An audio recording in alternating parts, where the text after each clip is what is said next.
السلام علیکم دوستو، کیسے ہیں آپ سب؟ میں زبینہ فیاض ایک بار پھر آپ کے ساتھ میں شروع کر رہی ہوں ناہل بائنی میرا سجاد ایپیسوڈ نمبر 15۔ اور شروع کرنے سے پہلے ہمیشہ کی طرح کہوں گی کہ اگر آپ میرے چینل پر نئے ہیں یا اب تک چینل کو سبسکرائب نہیں کیا ہے تو پلیز چینل کو سبسکرائب کر لیں، بیل آئیکن کو ضرور دبا دیں، کمنٹ کر کے ضرور بتایا کریں کہ آپ کو میرے پڑھے ہوئے ناولس کیسے لگتے ہیں۔ مجھے آپ کے کمنٹ سے بہت خوشی ملتی ہے جب آپ لوگ مجھے کمنٹ کرتے ہیں کہ آپ کو میری آواز اچھی لگتی ہے یا میری آواز میں آپ کو ناول سننا پسند ہے، تو مجھے بہت خوشی ملتی ہے۔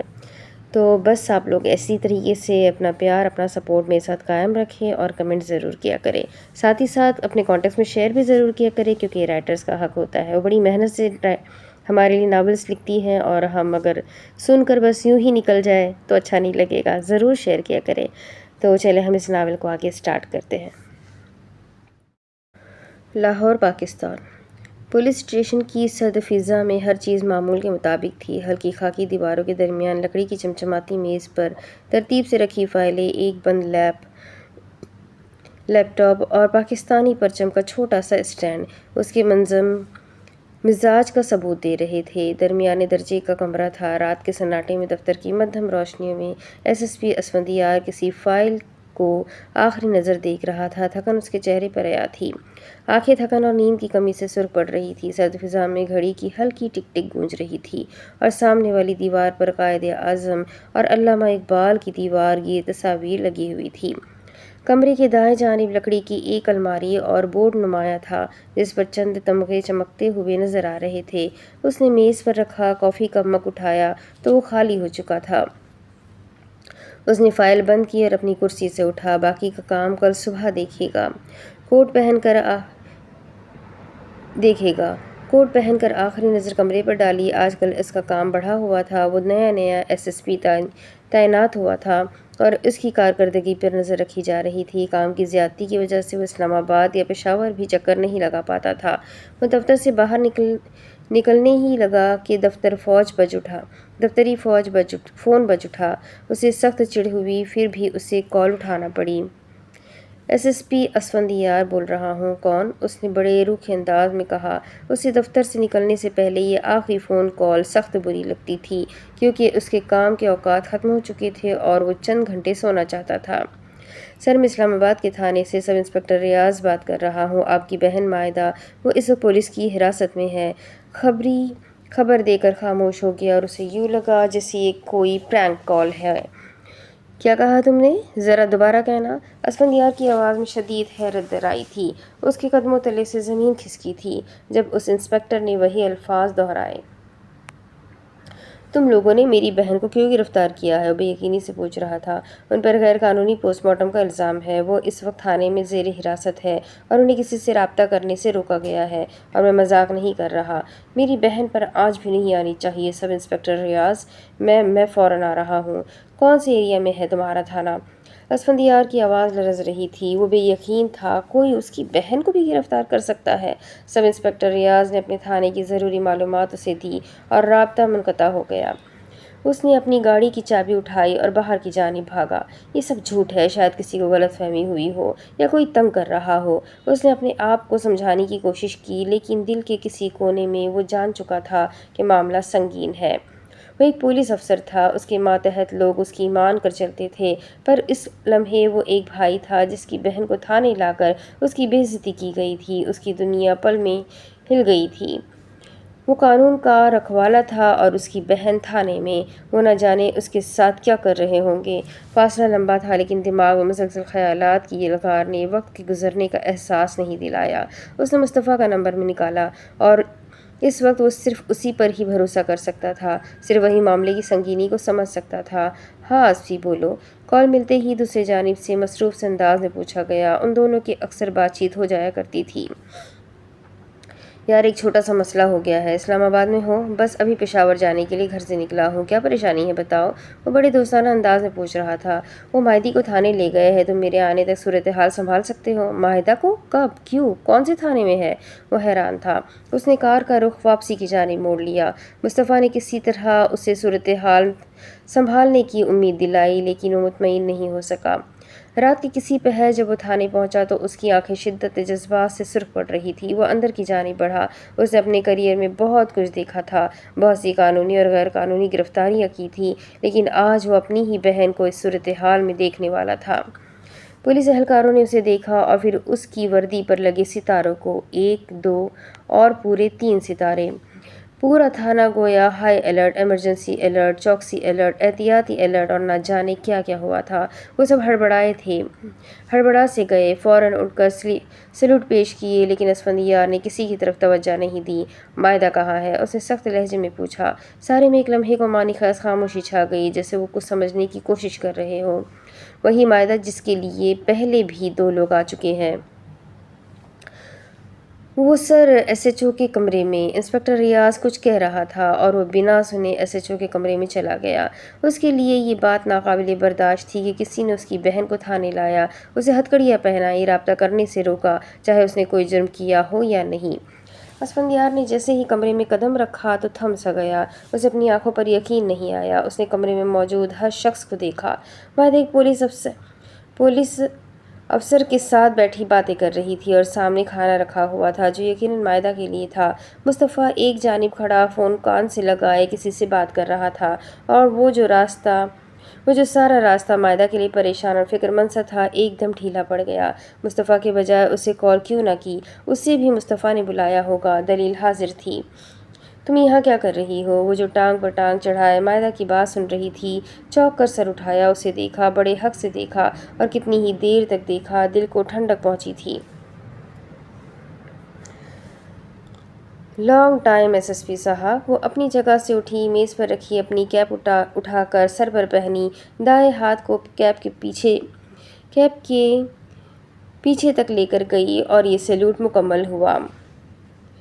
کیپ کے چھجے تک لے کر گئی اور یہ سیلوٹ مکمل ہوا۔ سرکاری پروٹوکولز وہ اسے گھورتا رہا یہاں تک کہ وہ مسکرا کر واپس بھی بیٹھ گئی اور کیپ واپس اتار کر میز پر دھری۔ وزن ہی بہت تھا۔ مائدہ؟ اسفندیار اسے نظر انداز کرتا مائدہ کی جانب متوجہ ہوا۔ مائدہ نے سر اٹھا کر اس کی طرف دیکھا تو اس کی آنکھوں میں آنسو چھلک پڑے۔ لالا؟ وہ بمشکل اتنا ہی کہہ پائی اور دوڑ کر اس کے سینے سے آ لگی۔ کس کی ہمت ہوئی میری بہن کو گرفتار کرنے کی؟ اس کی آواز کمرے میں گونج سی گئی۔ ایسے جو خاصا شرمندہ سا کھڑا ہوا تھا اور وہ اسی پر سارا غصہ انڈیل دینا چاہتا تھا۔ مائدہ سہم کر اس سے الگ ہوئی۔ وہ جانتی تھی اب جب تک بات کی کھال نہیں اتر جاتی اسفندیار خاموش نہیں بیٹھے گا۔ لالا آپ یہاں کیسے؟ مائدہ نے اس کے سخت تیور دیکھ کر پوچھا۔ اسفندیار نے گردن موڑ کر اسے دیکھا۔ تم پر کسی نے ہاتھ اٹھایا ہے؟ وہ بڑی سنجیدگی سے پوچھ رہا تھا۔ بکھرے بال اور سرخ ہوتا چہرہ، یہ پر اعتماد مائدہ نہیں تھی، یہ اس کی بہن نہیں تھی۔ مائدہ نے تھوک نگلتے اس خاتون افسر کی جانب دیکھا جس نے آنکھیں بند کر کے اسے سب سنبھال لوں گی کا اشارہ کیا۔ ارے کوئی آپ کی بہن پر ہاتھ اٹھا سکتا ہے؟ خاتون پولیس افسر اٹھ کھڑی ہوئی اور دوبارہ مداخلت کی۔ ان دونوں کے آمنے سامنے آنے کے لیے تھانہ خاصی غیر مناسب جگہ تھی۔ مائدہ نے مدد طلب نگاہوں سے مصطفیٰ کو دیکھا، لیکن وہ بھی کیا کر سکتا تھا؟ محترمہ پنار گردیزی، میرا مخاطب آپ نہیں ہے۔ اسفندیار کے لہجے میں سرد مہری تھی، حالانکہ سب سے قریبی مخاطب میں ہی ہونی چاہیے ایس ایس پی صاحب۔ اسفندیار نے غصے اور ضبط سے اسے دیکھا۔ کہا تھا نا اسے لڑکیوں کے کورٹ کچہری اور تھانوں والے کام برے لگتے ہیں، وجہ یہ عورت تھی۔ تم دونوں گھر جا کر لڑو گے تو ہمیں بھی سہولت رہے گی۔ ابھی جو ضروری معاملہ ہے اسے دیکھو۔ مصطفیٰ نے آگے بڑھ کر ان دونوں کو کہا۔ ہم لڑ نہیں رہے، دونوں نے بیک وقت کہا۔ صورتحال ایسی تھی کہ دونوں سنجیدہ اور پیشہ ور ہو گئے، کیونکہ مائدہ کو یہاں سے لے جانا مقصود تھا، یہ جگہ اس کے لیے نہیں بنی تھی۔ کچھ دیر بعد ان دونوں نے ایس ایچ او کو ایسی کھڑی سنائی اور اتنے قانونی آرٹیکل یاد کروائے کہ اسے اپنی نوکری کی فکر کھانے لگی۔ اس کے پاس ناکافی ثبوت تھے۔ ایف آئی آر میں وہ نامعلوم افراد کا نام بتا رہا تھا۔ اس نے مائدہ کو اس کا قانونی حق استعمال نہیں کرنے دیا تھا۔ مائدہ کو حبس بے جا میں رکھا، تشدد کیا، اور یہ دونوں وہ جوان تھے جو اس پیشے میں نہ خود حرام کھاتے تھے اور نہ کھانے دیتے تھے۔ ان کا تبادلہ جہاں ہوتا انہیں خاصا ٹف ٹائم ملتا، لیکن وہ دونوں مکمل تیاری کے ساتھ بھیجے گئے تھے۔ اسفندیار اور قضائی اور پناہ گردیزی کا کپل پولیس فورس میں ایک مثالی کپل سمجھا جاتا تھا، لیکن ان کے ذاتی تعلقات قدرے پیچیدگی کا شکار تھے۔ اسلام آباد، پاکستان۔ چند گھنٹے قبل وہ اپنے دفتر میں بیٹھی ہوئی تھی جب اس کا فون بجا۔ پناہ گردیزی اسپیکنگ۔ ایک مدد درکار ہے پناہ۔ دوسری جانب وہ سیدھا مدعے پر آئی۔ میرے پاس پیسے نہیں ہیں، والدین سے مانگتے ہوئے شرم آتی ہے، شوہر بھی لاوارث سمجھ کر چھوڑ چکا ہے، وردی پہنے 2 نمبر کام میں کرتی نہیں۔ اب بتاؤ کیا مدد درکار ہے؟ کیا یہی نغمہ ہر وقت سنانا ضروری ہوتا ہے؟ میں سنجیدہ ہوں اور میری بات غور سے سنو۔ مائدہ کے خلاف اریسٹ وارنٹ جاری ہوئے ہیں، پلیز اس کی ضمانت قبل از گرفتاری کے وارنٹ نکلوانے میں مدد کرو اور اسے تھانے تک پہنچنے مت دو۔ وہ ایک دم اچھلی۔ تم اپنی مائدہ کی بات کر رہی ہو؟ وہ کرسی سے اٹھ کھڑی ہوئی۔ ہاں، میں تمہاری نند مائدہ اور قزے کی بات کر رہی ہوں، باقی سب کی وضاحت بعد میں دوں گی، لیکن ابھی سب سنبھال لو۔ جرم کیا ہے؟ وہ لینڈ لائن پر تیزی سے ایک نمبر ملا رہی تھی۔ غیر قانونی پوسٹ مارٹم۔ بہتر ہوگا ایڈوکیٹ مہرنگ صاحبہ آپ ایک لمبی اور واضح وضاحت تیار رکھیے۔ اس نے فون بند کیا اور دوسرا فون کان سے لگایا۔ مائدہ اور قزئی کہاں ہے اس وقت؟ دوسری جانب سے جواب سن کر اس کا چہرہ سرد ہو گیا۔ اف، مائدی کہاں پھنسا لیا خود کو؟ وہ بڑبڑاتے ہوئے اپنے آفس سے باہر نکلی۔ تھانے پہنچنے تک وہ اپنے تعلقات کا استعمال کرتی رہی۔ وہ مختلف لوگوں کو کال ملا کر مدد مانگتی رہی۔ اس تھانے کی معلومات بھی اسے موصول ہو گئی تھی۔ اتنے میں مصطفیٰ کی کال بھی آئی اور وہ اسے تھانے پہنچنے کا کہہ رہا تھا۔ اصفی کے دادا کو معلوم ہوا تو وہ مائدہ کا گلا ہی دبا دیں گے۔ وہ افسوس سے کہہ کر کال کاٹ چکی تھی۔ اس کے تھانے پہنچتے ہی ایک افراتفری سارے میں پھیل گئی۔ سارا اسٹاف جو آرام کی غرض سے پڑا ہوا تھا ایک دم الرٹ ہوا۔ اس نے یوں ظاہر کیا جیسے وہ ایمرجنسی جانچ کے لیے آئی ہے، اسی لیے اس نے ساری بیرک دیکھ لی، لیکن مائدہ کہیں نظر نہ آئی۔ ایس ایچ او کہاں ہے؟ FIR رجسٹر اور ڈیلی ڈائری لاؤ۔ کانسٹیبل اور انسپکٹر حکم کے تابع اس کے حکم پر بھاگے۔ کچھ دیر بعد وہ SHO کی غیر حاضری کی وضاحت دے رہے تھے اور وہ رجسٹر دیکھ رہی تھی۔ یہ عورت کہاں ہے؟ ابھی اریسٹ نہیں کیا، یہ عورت پچھلے آدھے گھنٹے سے اس تھانے میں ہے۔ انسپکٹر صاحب، آپ کے SHO کہاں ہے؟ اس نے چبا چبا کر الفاظ ادا کیے۔ وہ میڈم، تم لوگ اسے ٹارچر کر رہے ہو؟ وہ فوراً سے اٹھی، کرسی پیچھے کر گئی۔ وہ باہر کی جانب بھاگی، اس بلڈنگ سے نکل کر ساتھ والی بلڈنگ میں گئی جو اس علاقے کا پرانا تھانہ ہوا کرتا تھا اور اب اس کی حالت قدرے خراب تھی۔ اس نے تفتیشی کمرے کا دروازہ کھولا تو مائدہ کو 2 افسران کی گرفت میں دیکھا۔ ایک افسر اپنی بازو کے بٹن کھول رہا تھا۔ صورتحال دیکھ کر اسے جو شوق لگا، مائدہ کی آنکھوں سے آنسو روا ہو گئے۔ پناہ کو دیکھ کر اس نے سکھ کا سانس بھرا تھا۔ اللہ نے مدد بھیج دی تھی۔ یہاں کیا چل رہا ہے؟ وہ سرد نگاہوں سے ایک ایک کو گھورتے ہوئے آگے بڑھ آئی۔ اہلکاروں نے مائدہ کو چھوڑ دیا۔ SHO اسے کوئی وضاحت دینے لگا۔ پناہ گردیزی نے اس کی وضاحت سنی اور پھر ایک تھپڑ اس کے چہرے پر رسید کیا۔ تم نے اس عورت پر ہاتھ اٹھایا؟ ہمت کیسے ہوئی ایک قیدی عورت پر ہاتھ اٹھانے کی؟ تم جانتے ہو نا کہ میں یہیں کھڑے کھڑے تمہیں سسپینڈ کروا سکتی ہوں۔ میڈم، غلطی ہو گئی، صبح تک ان کی ضمانت ہو جاتی اور تم صبح ہونے تک اس کے ساتھ کیا کرتے؟ ہم بس ماحول کر رہے تھے۔ وہ بری طرح سٹپٹا چکا تھا، کس کے سامنے کیا کہنا ہے بھول چکا تھا۔ SHO صاحب، آپ اپنے تھانے پہنچے، وہاں چل کر بات ہوتی ہے، ورنہ اس ماحول میں میری زبان اور ہاتھ بہت بری طرح کام کریں گے اور میں غیر سرکاری طریقہ آزمانا نہیں چاہتی۔ میڈم، میں معافی۔ وہ انسنا کرتے ہوئے مائدہ کی جانب بڑھی، باقی سب کو بھی چلے جانے کا اشارہ کیا۔ لگتا ہے تمہیں کرائے کی تکنیکیں بھول چکی ہے، کمزور تو تم تھی ہی نہیں، کیوں بھیگی بلی بنی ہوئی ہو؟ اس کے رونے کو نظر انداز کرتی وہ اس کے سرخ ہوئے گال کو دیکھ رہی تھی۔ اسفندیار اسے ایسی حالت میں دیکھتا تو SHO کو اچھا خاصا دھو دیتا۔ سالے نے مارا تو بہت زور کا ہے، درد تو نہیں ہو رہا؟ وہ اس کا گال سہلا رہی تھی۔ مائدہ نے بے اختیار نفی میں سر ہلایا۔ کتنی مرتبہ کہا ہے مصیبت میں پہلی کال مجھے کیا کرو؟ پناہ نے اسے خود سے لگایا۔ میں ڈر گئی تھی بھابھی، مجھے کچھ سمجھ نہیں آ رہا تھا، یہ مجھے لالا سے بات بھی نہیں کرنے دے رہے تھے۔ آج پہلی مرتبہ پولیس کی وردی والوں سے ڈر لگا ہے۔ آپ اور لالا بھی کیا ایسے کرتے ہو مجرموں کے ساتھ میں؟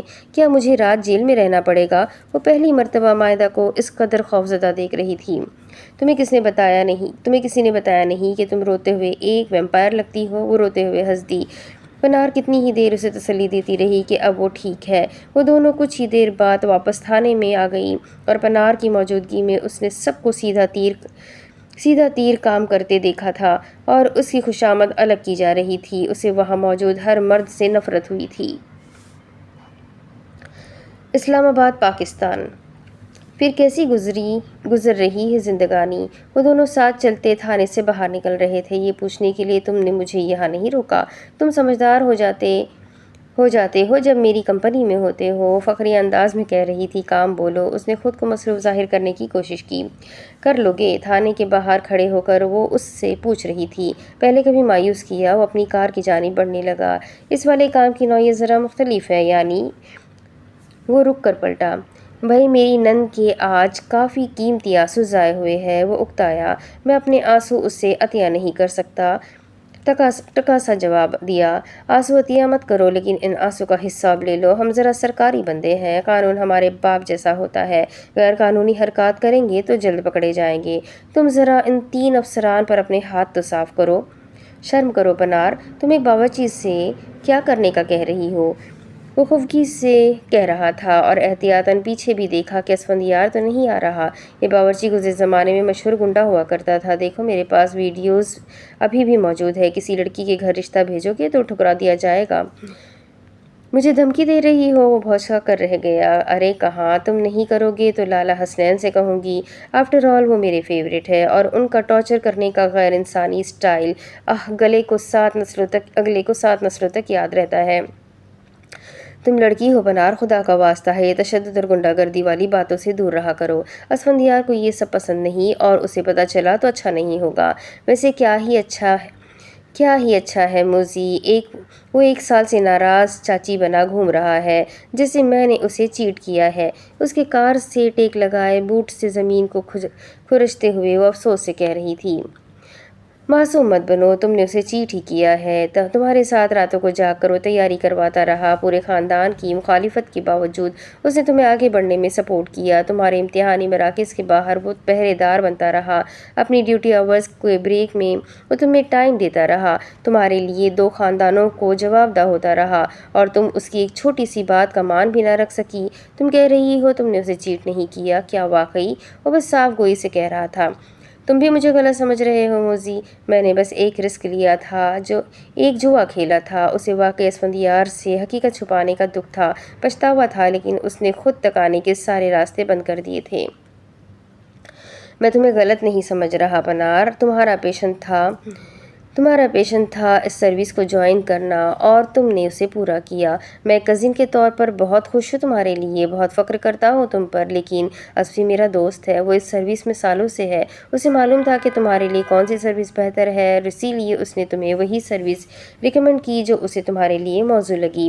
اگر تم پولیس سروس میں بھی آنا چاہ رہی تھی تو اسے اعتماد میں لے لیتی، اسے دلائل سے مناتی۔ وہ اتنا کٹھور نہیں ہے کہ تمہیں روک دیتا۔ تم نے تیاری کی، سخت سردیوں میں امتحان دیے، انٹرویو پاس کیا، تم ٹریننگ کے لیے چلی گئی اور تب جا کر اسفی کو معلوم ہوا کہ تم پولیس سروس کی ٹریننگ لے رہی ہو۔ کیا اس کا حق نہیں تھا کہ اس کی بیوی وہ پہلی ہوتی جو اسے یہ بتاتی؟ میری بیوی ایسے کرتی تو مجھے بھی دکھ ہوتا اور شاید میں بھی ایسے ناراض ہوتا، لیکن ہاں اب کافی وقت گزر چکا ہے اور تم دونوں کو ماضی بھول جانا چاہیے۔ تم ایک مرتبہ پھر کوشش کر لو، شاید اس مرتبہ مان جائے۔ وہ ناراض ہے، میں منانا چاہتی ہوں۔ وضاحت طلب کرتا، میں وضاحت دیتی۔ وہ دھوکہ دینے پر ملامت کرتا، میں سہ جاتی۔ وہ یہ سروس چھوڑنے کو کہتا، میں اس کی مان جاتی، لیکن اس نے بات چیت بند کر لی۔ نہ جانے اسے سائلنٹ ٹریٹمنٹ دینے سے کیا خوشی ملتی ہے۔ کیا 1 سال کافی نہیں کسی کی سزا کا؟ مصطفیٰ کو سچ میں پنار کے لیے برا لگا۔ وہ اکثر اوقات اسفندیار کو بھی ملامت کرتا رہتا تھا، لیکن وہ اس معاملے میں کسی کی نہیں سنتا تھا۔ اسلام آباد آیا ہوا ہے، روک لو۔ کیسے روک لوں؟ لاہور میں اس کی جاب ہے اور جاب اس کا بہانہ ہے۔ بیوی بن کر روکو، جاب سے چھٹی لے لے گا۔ تجربہ ہے، دوسروں کے تجربات سے سیکھتا ہوں۔ وہ شانے اچکا کر بولا۔ مرغوں کی تصویریں بھیجوں گی، آنسوؤں کے بدلے آنسو، بس مجھے بدل چاہیے، اسفندیار کو بتا دوں گا۔ زمرت کے گھر تمہاری سابقہ ویڈیو پہنچ جائے گی۔ سنا ہے متوقع سسر صاحب ٹف ٹائم دے رہے ہیں۔ زمرت کے نام پر وہ چوکا۔ تمہیں کس نے بتایا؟ ہم سب کا ایک ہی تو لالا ہے، لالا حسنین۔ وہ سب کے پول نہ کھولے تو ان کے پیٹ میں سیلاب آ جائے۔ قسم سے میرے ہاتھوں قتل ہو جائے گا کسی دن۔ لڑکی پیاری ہے، مشہور ہے، میں لڑکا ہوتی تو بالکل دیر نہ کرتی۔ مصطفیٰ ہلکے سے ہنس دیا۔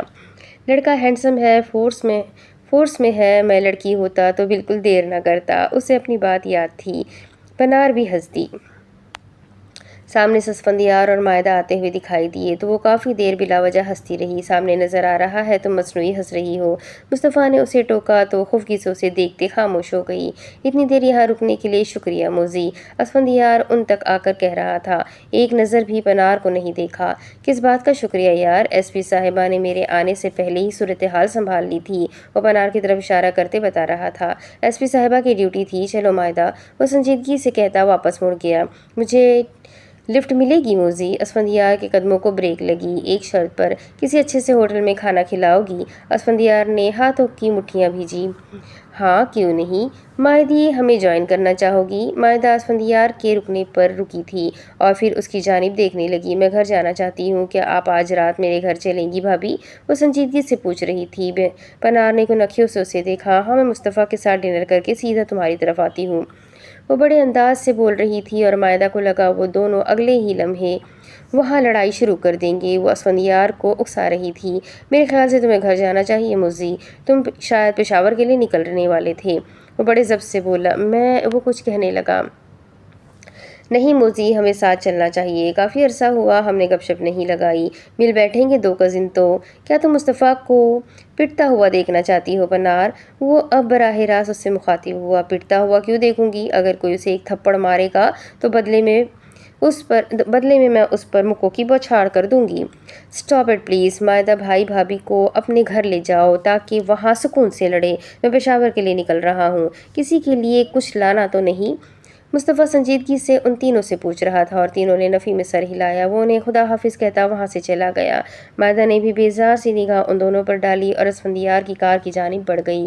وہ دونوں بھی چھوٹے چھوٹے قدم اٹھاتے ساتھ ہو لیے۔ رات گئے وہ تھانے سے گھر واپس آئے تو پنار ان کے ساتھ ہی تھی۔ وہ تینوں خاموشی سے آ کر لیونگ روم کے صوفے پر بیٹھ گئے۔ میں نہا کر کھانا بناتی ہوں، تب تک آپ لوگ بات کر سکتے ہیں، مائدہ سنجیدگی سے کہہ کر وہاں سے چلی گئی۔ وہ جانتی تھی ان دونوں کے درمیان بات چیت عرصے سے بند ہے، شاید آج بات کر ہی لیں۔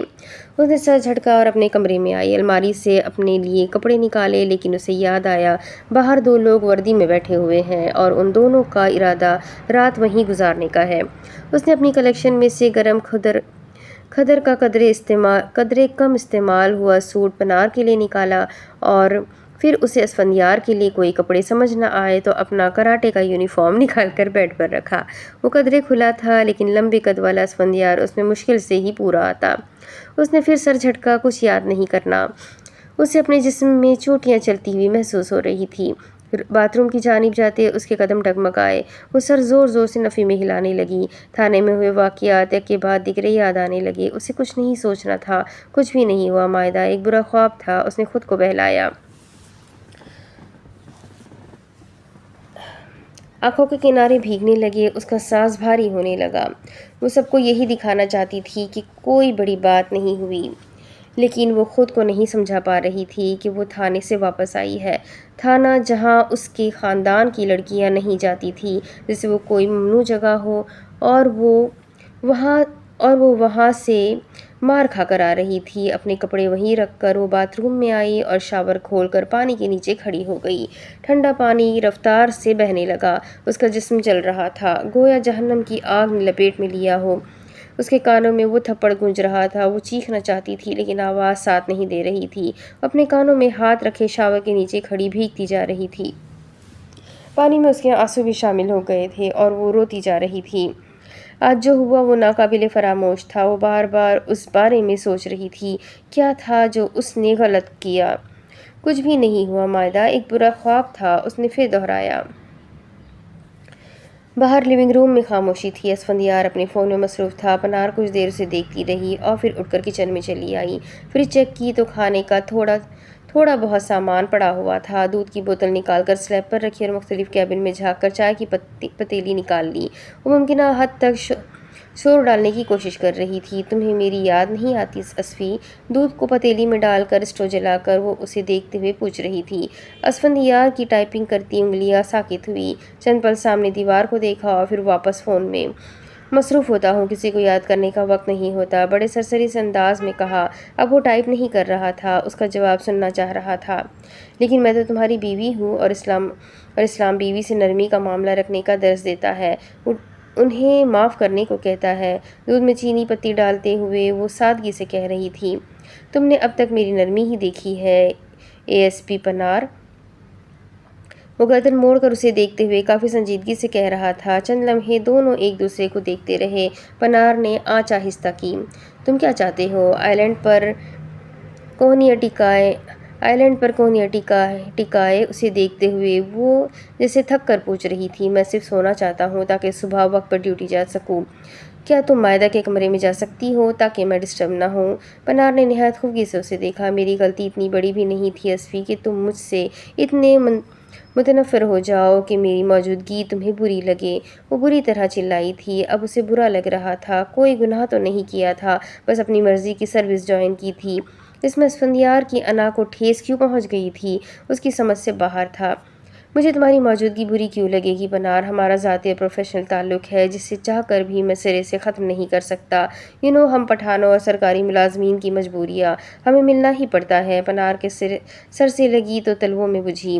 وہ اس کا ساتھ مجبوری کے تحت برداشت کر رہا تھا۔ چائے ابلنے لگی تو اس نے گہرا سانس لیا، کیبن سے 3 کپ نکالے اور سلیب پر پٹکے۔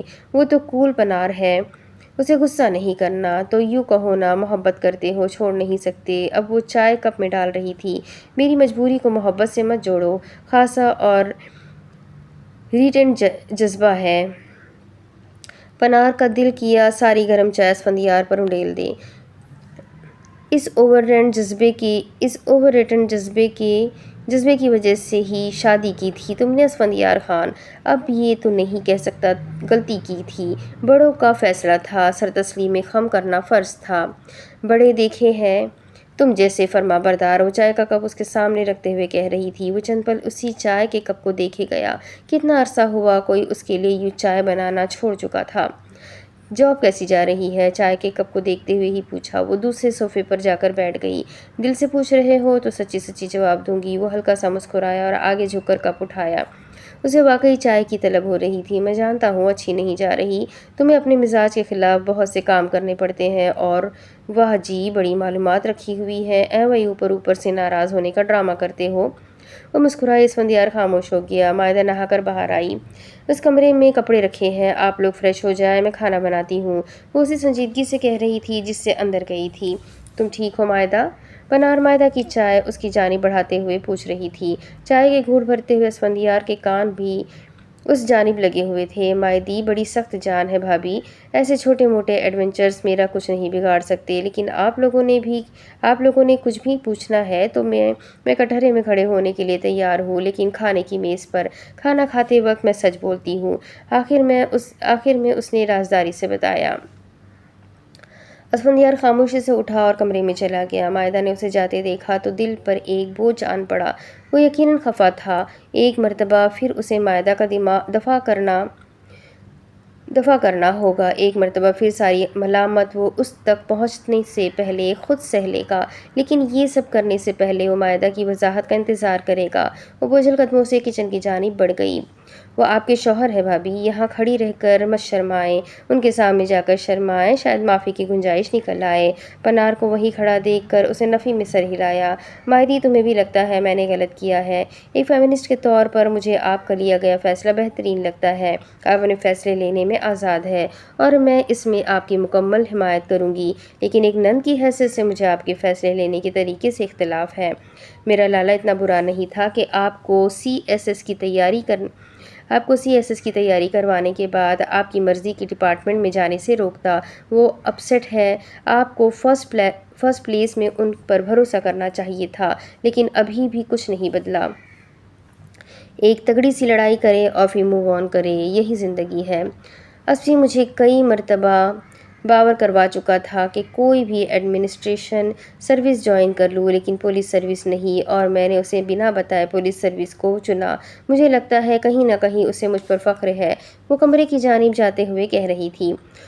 ایسے بولڈ فیصلے لینے پر وہ اکیلے آپ پر فخر نہیں کرتے، میں بھی کرتی ہوں، لیکن لالا کو لاہور سے اسلام آباد بلاتے بلاتے 1 ماہ لگ جاتا ہے۔ بھابھی آج کے آج منا لے، اور ایک بات بتائے، آپ کو کیسے علم ہوا کہ میں تھانے میں ہوں؟ مائدہ نے ذرا تجسس سے پوچھا۔ پنار گڑبڑائی۔ میری انسپیکشن کا وقت تھا، وہیں جا کر علم ہوا کہ کسی لڑکی سے تفتیش جاری ہے۔ اس نے گردن کے پیچھے ہاتھ پھیرتے ہوئے کہا، میں چینج کر کے تمہاری مدد کرواتی ہوں۔ وہ جلدی سے کہہ کر کمرے میں چلی گئی۔ اب اس کے آگے کی کہانی میں آپ کو اگلی ویڈیو میں سناتی ہوں کہ آگے کیا ہوگا۔ یہ جاننے کے لیے میرے ساتھ بنے رہیں۔ ویڈیو کو لائک کریں، چینل کو سبسکرائب کریں، بیل آئیکن کو ضرور دبائیں، اور ساتھ ہی اپنے کانٹیکٹس میں ناول کو شیئر ضرور کریں۔ تو چلیے ملتے ہیں اگلی ویڈیو میں، تب تک کے لیے اپنا خوب سارا خیال رکھیں، مجھے بھی دعاؤں میں یاد رکھیں۔ اللہ حافظ۔